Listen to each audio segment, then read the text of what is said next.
Cinema జీవితం మనకు రెండు కళ్ళు. బేసిక్గా ఒక సినిమా రిలీజ్ అయితే హిట్టా ఫ్లాపా డిజాస్టరా అని మాట్లాడుకుంటాం. బట్ అవన్నీ బాక్స్ ఆఫీస్ లెక్కలు. అంటే హిట్ అయిన సినిమా మంచిదని కాదు, ఫ్లాప్ అయిన సినిమా చెడ్డదని కాదు. కొన్నిసార్లు చెత్త సినిమాలు కూడా బాక్స్ ఆఫీస్ దగ్గర బ్లాక్ బస్టర్ హిట్స్ అవుతూ ఉంటాయి. మరి కొన్ని మంచి సినిమాలు బాక్స్ ఆఫీస్ దగ్గర బోల్తా పడతాయి. ఇక మెయిన్ పాయింట్లోకి వచ్చేస్తే ఒక్కో సినిమా పాయింట్ ఆఫ్ వ్యూ ఒక్కోలా ఉంటుంది. ఏ సినిమాను ఆ సినిమా కోణంతోనే చూడాలి, లేదంటే ఎలా అవుద్ది. మన ఇండియన్ పార్లమెంట్లోనే చర్చ జరిగింది.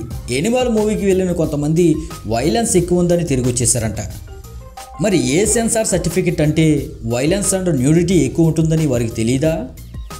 అయితే అసలు మ్యాటర్ ఏంటంటే, ఒక సినిమాకి వెళ్ళే ముందు ఆ సినిమాలో ఏం ఆశించి వెళ్ళాలో తెలుసుకుని వెళ్ళాలి. అంటే బ్రాహ్మిన్ ఫ్రెండ్ ఇంటికి వెళ్ళి చికెన్ బిర్యానీ ఎక్స్పెక్ట్ చేయకూడదు. ఇక ముస్లిం ఫ్రెండ్ ఇంటికి వెళ్ళి అయితే ముద్దపప్పు ఆశించకూడదు. అయితే ఇప్పుడు నేనేమంటానంటే, సలార్ సినిమాకి వెళ్ళే ముందు ఈ విషయాలు తెలుసుకోవాలంటాను. Number 1, Prabhas screen space. ముఖ్యంగా ఒక స్టార్ హీరో సినిమాకి వెళ్తే హీరో యొక్క ఇంట్రడక్షన్ కోసం వెయిట్ చేస్తాం. ఈవెన్ ఆ హీరో ఫ్యాన్స్ కాకపోయినా హీరో ఇంట్రడక్షన్ అయితే ఏలలు వేయకుండా ఉండలేరు. ఒకవేళ ఇంట్రడక్షన్ కానీ లేట్ అయిందా, ఎప్పుడు వస్తాడ్రా హీరో అంటూ వెయిట్ చేస్తాం. తెరపై నడిచే కథపై కూడా దృష్టి పెట్టాం. దాంతో సినిమా సరిగ్గా అర్థం అవ్వక బాలేదంటాం. మరి సలార్ విషయంలో అలా జరగకూడదంటే ఈ విషయాన్ని గమనించాలి. అదేమిటంటే, సలార్ 2 పార్ట్లుగా వస్తుంది. దాంతో ఈ మూవీ బిగ్ స్కేల్లో వస్తుంది. దాంతో సలార్ పార్ట్ 1లో క్యారెక్టర్స్ని ఎస్టాబ్లిష్ చేయడానికి చాలా టైం పట్టుద్ది. దాంతో సలార్ పార్ట్ 1లో ప్రభాస్ స్క్రీన్ స్పేస్ తక్కువ ఉండే అవకాశం ఉంది. దాన్ని ముందే యాక్సెప్ట్ చేయడం మంచిది. లేదంటే rebel star Prabhas pan India star ఎప్పుడు వస్తాడు అని వెయిట్ చేస్తూ సినిమా కథ పైన వేరే క్యారెక్టర్ పైన దృష్టి పెట్టకపోవడం వల్ల సినిమా అర్థం అయ్యే అవకాశం లేకపోవచ్చు. No comedy. ఒకప్పుడు సినిమా వస్తుందంటే ప్రత్యేకంగా కామెడీ ట్రాక్ అనేది ఉండేది. అది సినిమా ఆద్యంతం అలరిస్తూ వచ్చేది. అయితే ప్రజెంట్ సినిమాల్లో కామెడీ కరువైంది. ఈ సలార్లో మాత్రం దూరమైందని చెప్పవచ్చు. ఈ సలార్ మూవీ అనేది మల్టీవర్స్ లాంటిది. అంటే సలార్ కొత్త యూనివర్స్గా మనకు కనిపిస్తుంది. మనం ఎప్పటి వరకు చూడని టైం లైన్లో, అంటే 1000 సంవత్సరాల క్రితం జరిగిన స్టోరీయే ఈ సలార్ స్టోరీ. అయితే సలార్ మూవీలో అక్కడక్కడ చిన్న జోకులు అయితే ఉండొచ్చేమో, కానీ కామెడీ ట్రాక్ సెపరేట్గా అయితే ఉండదు. మరి కామెడీ ట్రాక్లు అలాంటివి ఆశించి వెళ్ళే వాళ్ళు అయితే కొంచెం ఆలోచించాలి. ఇక నో డ్యూయెట్స్.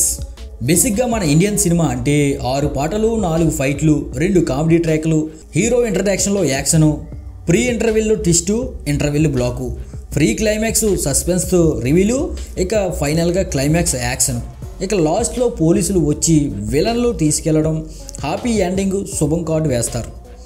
అయితే పైన చెప్పిన విధంగా మాత్రం ఈ సలార్ అయితే ఉండదు. హీరోయిన్తో డూయెట్స్ కూడా ఉండవు. 2 సాంగ్స్ ఉన్నాయి, అవి బ్యాక్గ్రౌండ్లో వస్తూ ఉంటాయన్నమాట. ఇక నో కంపారిజన్. కేజీఎఫ్ అనే యూనివర్స్ క్రియేట్ చేసి 1000 కోట్లు కొలగొట్టాడు ప్రశాంత్ నీల్. ఇప్పుడు సలార్ యూనివర్స్ క్రియేట్ చేసి 2000 కోట్లే టార్గెట్గా బరిలోకి దిగుతుంటే, కేజీఎఫ్తో కంపారిజన్లో కేజీఎఫ్కి మించి ఉంటుంది, దాన్ని తుంచేలా ఉంటుంది, క్రాస్ ఓవర్ ఉంటుంది, రాకీ బాయ్ కేమియో ఉంటుంది అనే చెత్తనంతా బుర్రలో నింపుకుని సలార్ చూస్తే తేడా కొట్టేస్తుంది. ఇప్పటికే ప్రొడ్యూసర్ అండ్ డైరెక్టర్ అనేక సార్లు కేజీఎఫ్కి సలార్కి లింక్ లేదురా బాబు, ఈ సలార్ సినిమా సెపరేట్ స్టోరీ మంచిగా చూడండి అని చెప్తున్నా సరే కేజీఎఫ్తోనే కంపేర్ చేయకుండా ఉండలేకపోతున్నారు. అయితే మరి మంచి ఎక్స్పీరియన్స్ కావాలనుకుంటే ఈ కేజీఎఫ్తో కంపేర్ చేయడం మానుకుని ఈ సినిమా చూస్తే మంచిది. అంతకీ కంపేర్ చేయాలనుకుంటే ఓటీటీలోకి వస్తుంది కదా, అప్పుడు చేసుకోండి. అదన్నమాట మ్యాటర్. ఇక ఫైనల్గా సలార్ యూనివర్స్లో మునిగి తేలాలంటే ఓటీటీలో చూడాలనుకుంటే మాత్రం సాహసమని చెప్పాలి. ఇది ఓటీటీలో చూడాల్సిన ఫిలిం కాదు, థియేటర్లో చూడాల్సిన ఫిలిం. అది కూడా బెస్ట్ విజువల్ ఎక్స్పీరియన్స్ కావాలనుకుంటే ఐమాక్స్లో చూడటం మంచిది. మరి మన దేశంలో ఐమాక్స్లు తక్కువ ఉన్నాయి కాబట్టి బెస్ట్ సౌండ్ ఎక్స్పీరియన్స్ పొందాలనుకుంటే మల్టీప్లెక్స్లో చూడండి.